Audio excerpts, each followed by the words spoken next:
Je suis Jeanne Volatron, j'ai soutenu ma thèse il y a un petit peu plus d'1 an et aujourd'hui je suis CEO et cofondateur de la société Eversome qui vise à développer une plateforme de production et d'ingénierie de vésicules extracellulaires qui sont aujourd'hui considérées comme nouvelles approches thérapeutiques pour la médecine régénérative.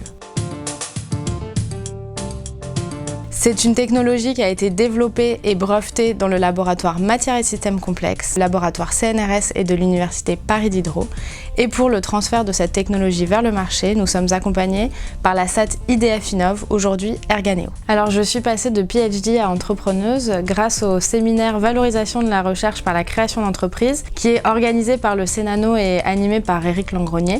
Et c'est ce séminaire qui m'a convaincue et surtout qui m'a donné l'envie de me lancer dans l'aventure entrepreneuriale. Donc j'ai par la suite discuté avec mon laboratoire parce que j'avais d'abord l'envie de l'entrepreneuriat mais pas de projet. Et donc j'ai discuté avec mon laboratoire pour définir un projet qui pourrait être transféré et valorisé. Alors effectivement, c'est un univers que je ne connaissais pas du tout, mais l'écosystème de l'entrepreneuriat français est un écosystème très riche et j'ai pu me faire accompagner notamment en suivant différentes formations. Par exemple, la formation Deep Tech Founders qui est destinée aux chercheurs qui veulent valoriser des technologies. Et aujourd'hui, je termine la formation HEC Challenge Plus de l'école HEC qui permet d'appréhender au mieux les questions business et marché. Donc j'ai rencontré Nicolas Rousseau à l'école Centrale Supélec où j'ai suivi le parcours Centrale Entrepreneur.